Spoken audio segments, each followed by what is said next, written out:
Okay, so again, the title of my message this morning, God will never leave us. Dito po tayo sa sentro ngayon sa ating pag-aaral.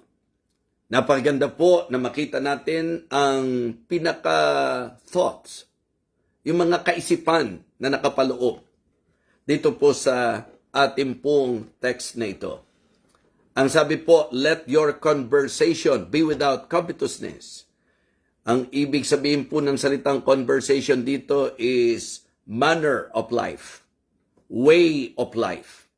Ang ating maging pamumuhay wika ay huwag maging sakasakiman. Okay? Let your life, let your conversation, let your manner of life, let your way of life be without covetousness. And be content with such things as ye have. For he had said, I will never leave thee, nor forsake thee. I will never leave thee, nor forsake thee. Mamaya po bibigyan natin ng weight yung mga ginamit na salita. Pero gusto ko munang i-establish po ang message natin doon po sa pinakadiwang hatid ng ating pong talata. So ito po ay pumapatungkol sa tinatawag nating contentment.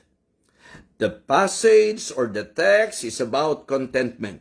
Let your conversation be without covetousness and be content with such things as you have. You know, it is a great blessing to reach that level in our lives, ano po, sa mga buhay po natin. Yung ma-reach natin yung level na kontento po tayo. Tayo na po ang lalabas na pinakamasayang tao. Kasi ang pinakamalungkot na tao ay yung pong walang contentment. Tama po? And it is good na sa buhay ko po, maabot ko yung pong kalagayan na ako po ay magiging kontento.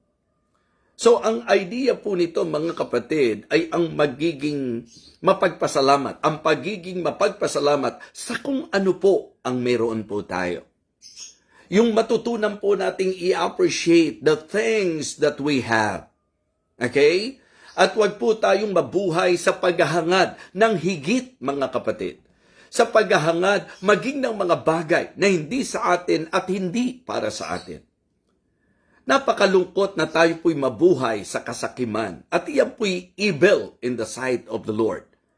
So, ang aking pong prayer as we listen to this message ay ang maging prayer po natin sa Panginoon na tayo po ay bigyan niya ng contentment sa buhay nito. That is exactly what we can see in the example of the Apostle Paul. In fact, iyan ang mismong sinabi po niya sa mga mananampalataya sa Pilipay, mga kapatid, nung siya po ay padamahan ng pagmamahal ng mga mananampalataya sa Pilipay. Ito po ang eksaktong sinabi niya. But I rejoice in the Lord greatly that now at the last your care of me hath flourished again, wherein you are also careful but you lacked opportunity. Ito po yung isinulat po niya sa Philippians chapter 4, na talagang very grateful po siya, very expressive si Apostol Pablo, kung dadamhin niyo po. At ito po ay dahilan doon sa pagnanasa ng mga mananampalataya sa Pilipay na siya po'y damayan, tulungan, at padalan po ng support. Ano po? And then, niliwanag po niya. Sa katotohanan, siya po, kung tutusin, ang natutunan niya sa kanyang buhay ay ang makontento. Diba? So sabi niya, I know both how to be abased and I know how to abound. Everywhere and in all things, I am instructed both to be full and to be hungry, both to abound and to suffer need. So ibig sabihin, siya po yung mananampalataya, siya po yung masasabi po nating Kristiyano, na kaya po masaya ang buhay sa lahat ng kanyang mararanasan kasi natutunan niyang tanggapin na magpasalamat sa kung ano po ang probisyon at ang kalooban ng Panginoon. Yun po yung masayang buhay, mga kapatid. Yung bang hindi nyo kariringgan ng reklamo ang isang tao na may contentment sa buhay niya. Kasi napakalungkot po na ang tao po nakasentro sa wala siya o sa kung ano ang meron ang iba. It is good to appreciate, learn to appreciate the things that we have, all the blessings that we are enjoying in this life. Mga kapatid, that is exactly what we can learn dito po sa text natin. Contentment. Let your conversation be without covetousness and be content with such things as you have. Diba? Kasi sinabi niya na sa atin, sinabi ng Diyos, I will never leave you nor forsake you. So this is about contentment. And this is also about confidence. Diba? Tiwala lang po. In fact, ito po ay pundasyon pa lamang ng ating pong tatalakayin because I want to dwell and to focus on the promise of God. At ito nga po yung portion na yon na dapat pag pinag-usapan ng promise of God, sa bahagi natin, nagdadala at naglalagay sa atin yan sa tiwala, mga kapatid. So the verse or our text is about contentment and the verse is also about confidence. Yung bang tiwala sa nagsalita, tiwala sa nagsabi, tiwala sa nagbigay garantiya, ang sinabi niya, I will never leave thee nor forsake thee. Ang tanong lang, may tiwala po ba tayo sa nagsalita? Diba? Pinagtitiwalaan po ba natin yung nagsabi nito na I will never leave thee nor forsake thee? Minsan nga po tayo, tao sa tao, kung manghawakan tayo sa sinabi, di ba? Yung napangasawa nung ilan na kung saan, ngayon, iniwan na po sila. Di ba? Kung tutuusin, puno ng mga pangako po yan. At ang pinakamasakit, nagtiwala tayo. Di ba? Hindi po masama. Tama po na magtiwala. Pero again, ihanda na po natin ang ating sarili na kapag ang pangako po ay sa tao nang galing, bilang tao, mahirap panghawakan. Hindi ko sinabing hindi tutupad, ano po? Pero ang sinasabi ko po, yan po ay karanasan na ng marami sa atin. Gaano na karami ang nangako sa inyo nang walang iwanan, pero iniwan kayo. Gaano na karami ang nangako sa ating, nandito lang ako, pero wala na. Gaano karami ang nangako sa atin na talagang hindi kita pababayaan, pero pinabayaan ka. Okay? At isang magandang ilustrasyon dyan, yung nangako pa sa altar ng Panginoon na sila'y magsasama hanggang kamatayan. Pero ano po ang nangyari? So, nakaranas tayo ng ganyan. Di ba? Dahil sa pagtitiwala natin sa tao. Now, kung nagawa natin pagtiwalaan ng tao, I am telling you this morning, kung merong karapat-dapat at garantisado kung ating pagtitiwalaan, ito ay walang iba kundi ang ating Panginoon Diyos. Amen? So, amen naman po tayo dyan kapag ka po talagang agree po tayo and you really believe na yung sinabi ko po ay totoo, mga kapatid. For he had said, sapagkat siya ang nagsabi. Tingnan niyo po yung binigyan ng emphasis ng writer, sapagkat siya rin ang nagsabi, I will never leave you nor forsake you. Okay? This is about confidence. Contentment, confidence, and in verse number 6, this is about courage. This is about courage, mga kapatid. Yes, ito'y patungkol sa tapang, tibay ng dibdib at lakas ng loob. Okay? Pero syempre po, maganda na yung tapang, tibay ng dibdib at lakas ng loob natin may pinanggagalingan. At yan po ay ang Diyos na nangako sa atin. Because of the promise of God and because of our confidence to the one who gave the promise, masasabi natin, di ba? The Lord is my helper. Confidence pa rin po yan. Sabi niya, I will not fear. Yan na po yung courage. Because of your confidence, you have that courage na anuman ang mangyari, ang nasa isip mo, haharapin mo ang buhay, haharapin mo ang laban, anumang sitwasyon, anumang mapangyari, sapagkat ang tiwala mo at ang tibay ng dibdib mo, ang tapang mo ay ang sinabi ng Diyos na hindi kanya iiwan, hindi kanya pababayaan, na pupwede mong confidently sabihin, and with courage, the Lord is my helper, I will not fear what man shall do unto me. Diyan pa lang po, tingin ko, busog na po tayo. Amen? Kumbaga, ang message na ito ay patungkol sa contentment over covetousness. Diba? Ito po ay patungkol doon sa confidence over confusion. Ito po ay patungkol sa courage over cowardice. So, hindi po tayo dapat sakim, hindi tayo dapat nag-aalangan, nalilito o nako-confuse, at hindi po tayo dapat naduduwag o natatakot. For God has not given us the spirit of fear, but of power and of love and of a sound mind. Siguro pwede na nating tapusin dito, mga kapatid. Gusto nyo bang ituloy pa natin? Gusto nyo po bang ituloy pa natin? Because in my mind, in my heart, gusto kong yung mismong words. Kasi ganun po ang ginagawa ko ngayon. Yung mga talata mismo, yun po yung, kumbaga, eksaktong gusto kong ating pong sinesentruhan.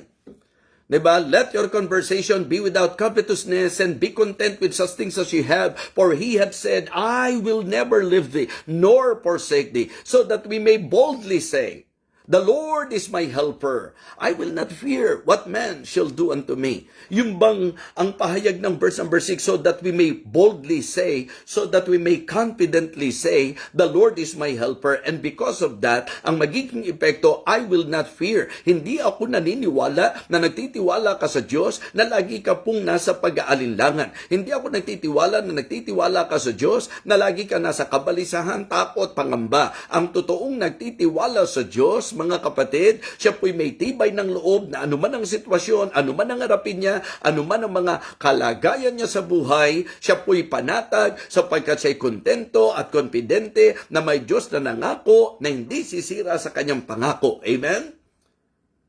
I will never leave thee nor forsake thee. Yan po ang sinabi ng Panginoon. So I want to dwell on that promise. I will never leave thee. You know, kung siya mismo ang nangako, masasabi po natin that the promise is personal. Diba? The promise is personal. So siya po ang nagsabi, for he had said, I will never leave thee nor forsake thee. So it is very sweet na ang Diyos natin, ang pangako sa atin, personal, na hindi raw niya ikaw iiwan, hindi ka raw niya pababayaan. And I believe all of us should appreciate that personal promise. That promise of God na very personal. Siya mismo ang nagsabi, hindi kita pababayaan. Hindi kita papagkukulangin. Actually po, pag inaral nyo po, ang pangakong ito sumesentro sa kanyang presence, sumesentro sa kanyang provision, sumesentro sa kanyang protection. Yes. Mga kapatid, ano pa bang pangako ang gugustuhin natin? Dito po sa talata natin, sakop na po yun. Obvious na, klarong-klaro, clear as crystal, that if we will study the promise of God, ang sabi po niya, mga kapatid, I will never leave thee. So, makikita nyo po, presence po yun. Diba? Yung idea ng hindi papagkukulangin, provision po yun. Di po ba? So mga kapatid, I will never leave thee nor forsake thee. Protection po yun, mga kapatid, na talagang confidently masasabi natin, the Lord is my helper. So the promise is personal, mga kapatid. And you know what? Gusto ko po yung salitang never. Kasi nagpakita that the promise is permanent. The promise is permanent, mga kapatid. No expiration. If you are a genuine believer, ang kakailanganin mo lang tiwala sa nagsalita. Kasi magiging problema po natin yung kung hindi natin siya paniniwalaan. Pero gusto ko pong pagtiwalaan at panghawakan siya na nangako sa akin na kahit kailan, yun ang totoo. Umamin po tayo na sa panahon na ang pakiramdam mo magkalayo kayo ng Diyos, walang problema sa Diyos, siya po'y naging nandiriyan, mga kapatid. He is always present. The only problem is that tayo po ang lumalayo. Diba? Tayo po ang lumalayo sa Kanya. Because if we will put understanding doon po sa word na ginamit, I will never leave thee. Diba? Kaya nga sabi ko po, it is good to always understand the word na ginagamit.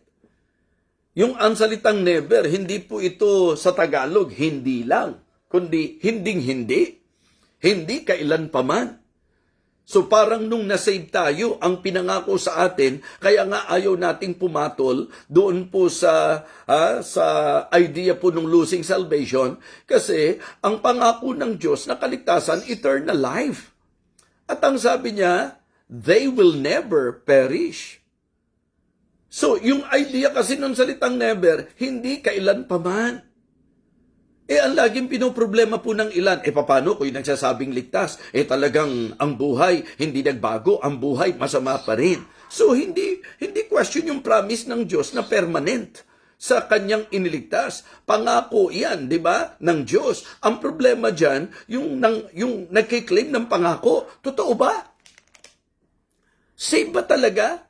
Kaya nga sabi ko po, hindi dapat ang issue nawawala ang kaligtasan. Dapat ang issue, naligtas ba talaga o hindi? Save ba talaga o hindi? Yun po dapat ang issue, mga kapatid. So kaya ngayon po, ito ang gusto kong bigyang pansin po natin. The promise is personal and we can say that the promise is permanent. I will never leave thee, nor forsake thee. Kumbaga, walang expiration, walang cancellation, mga kapatid. So, importante po, ano man ang sitwasyon natin sa buhay, makatutulong sa atin na lagi natin panghawakan na pinangakuan tayo ng Diyos na hindi niya tayo iiwan. Kaya panghawakan mo na sa matinding laban mo sa sakit na yan, higit kanino pa man, Diyos ang kasama mo. Na sa matitinding pangangailangan natin sa buhay, ang pangawakan mo, Diyos ang nangako na nandyan siya para sa iyo. Hindi kanya pagkukulangin, hindi kanya pababayaan. Tiwala lang po, mga kapatid. Contentment, confidence, and also courage.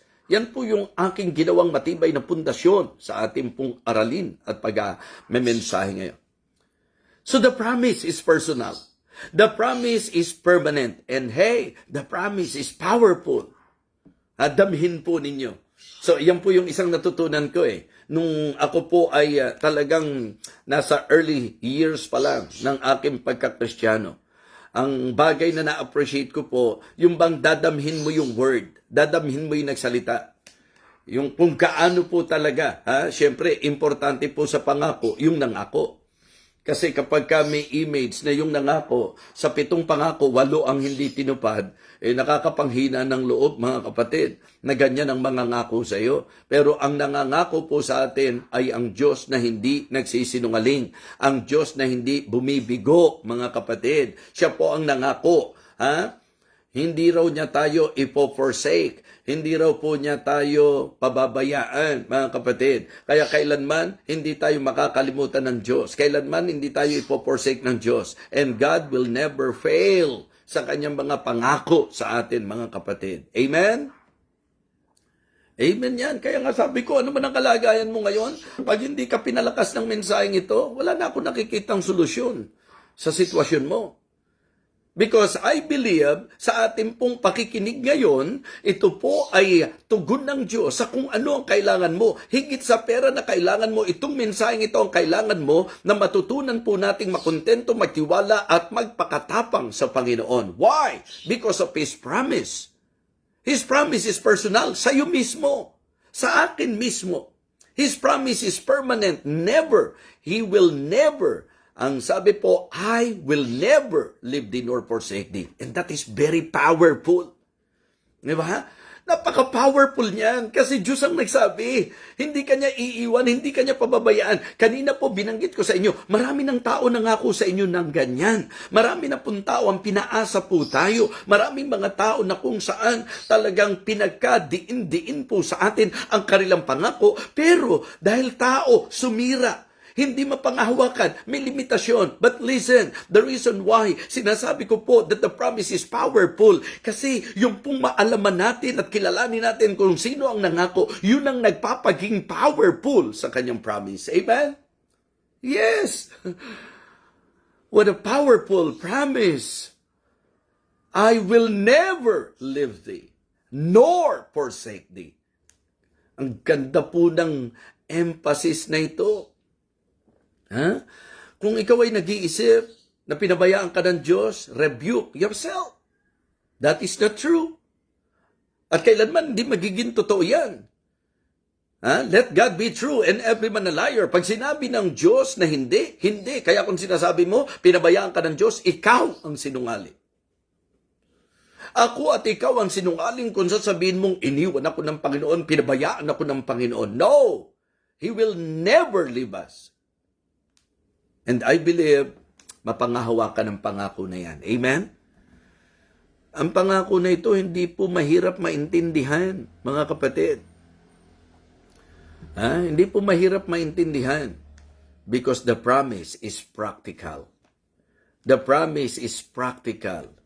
Mga kapatid, dito ang pinag-uusapan yung abiding presence. Diba? Yung pong abiding presence of God, yung bang able power of God, yan po yung yung assuring, mga kapatid.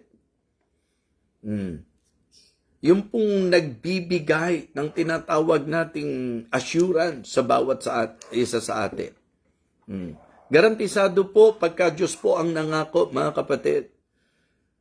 So, nandyan po yung kanyang abiding presence. Nandyan po yung kanyang masasabi nating available, yung peace, mga kapatid.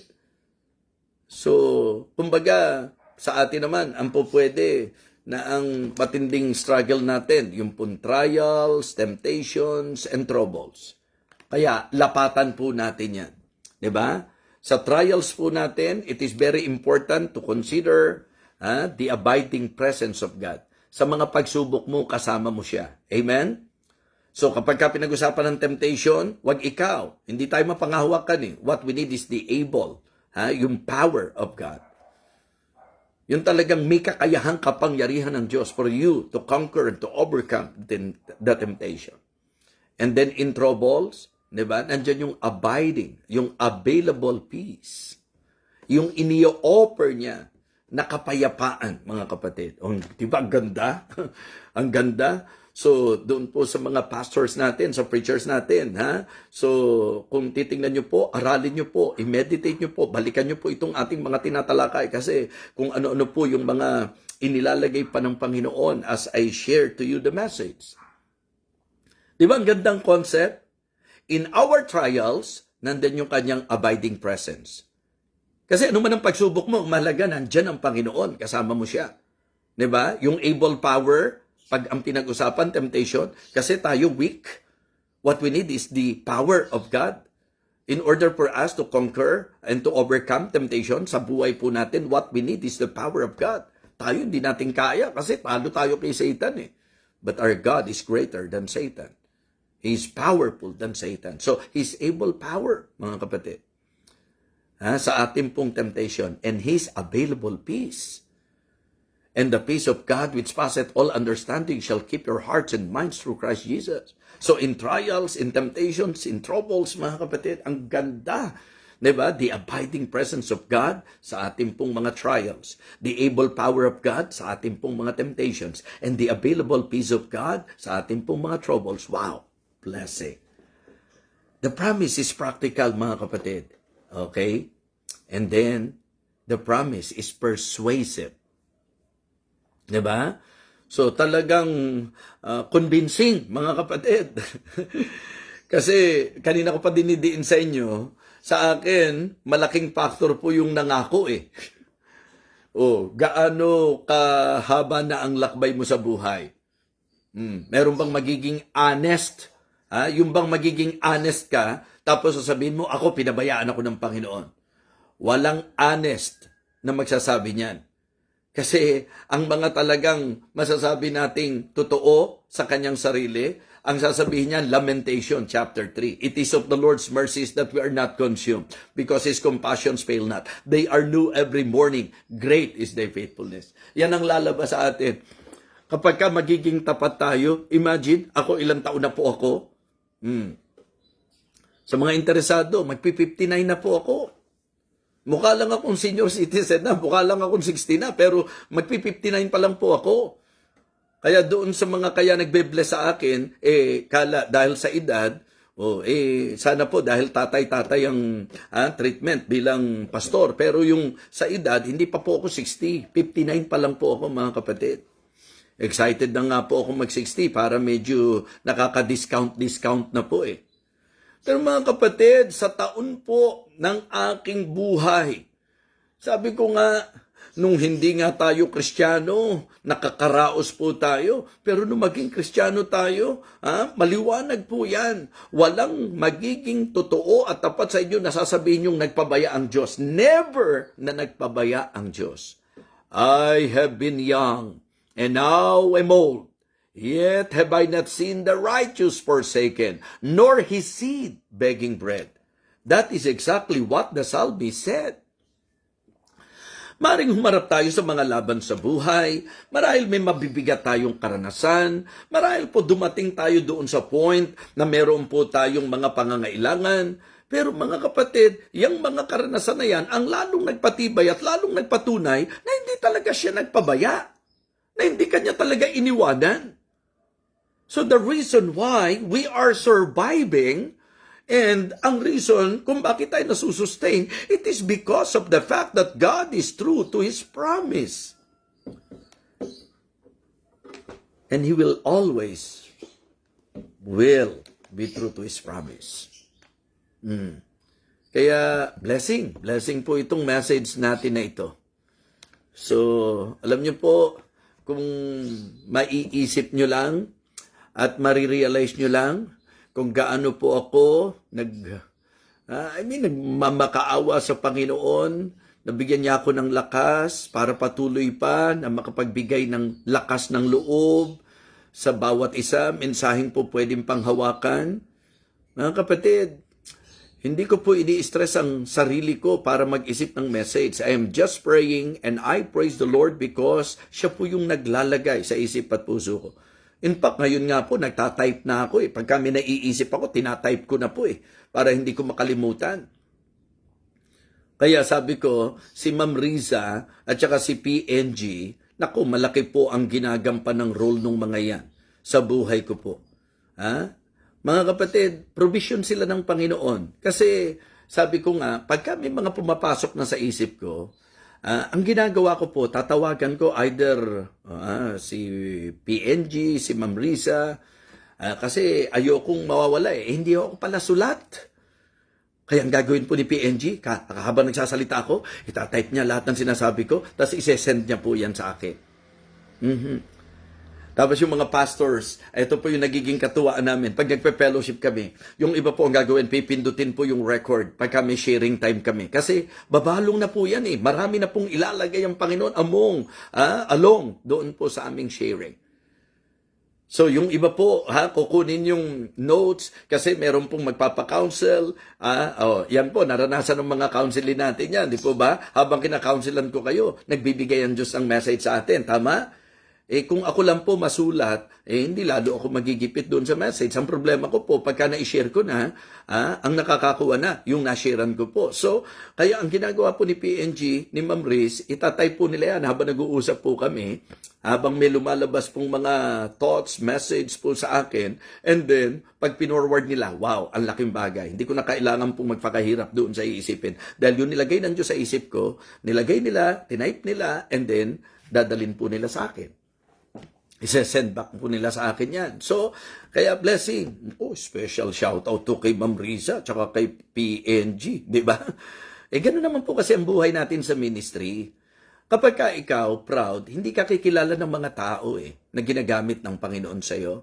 Kaya nga nagtataka ako na mayroong mga members, may mga inalagaan, may mga kahit na kamanggagawa na kung tutuusin, baka nga po yung mga messages na gagamit, ako naman po, napakaluwag ko naman po sa ganyan, pero ang problem lang sometimes, yung hindi marunong magbigay ng credit to whom credit is due. Hindi ko po kailangan yun, yung attitude lang, napakahalaga. So kaya this morning, you can really attest that in our ministering, wala tayong ibang motive. In fact, na-appreciate ko yung nagsesend ng stars. Pero tanungin niyo po, yung mga tao natin sa church, kung ako po'y nag-uusisa tungkol sa stars na yun, hindi ko nga po alam yan Because when I prayed and started dito po sa ministry na ito, talagang ang aking pong klarong motibo ay ang makapag-share.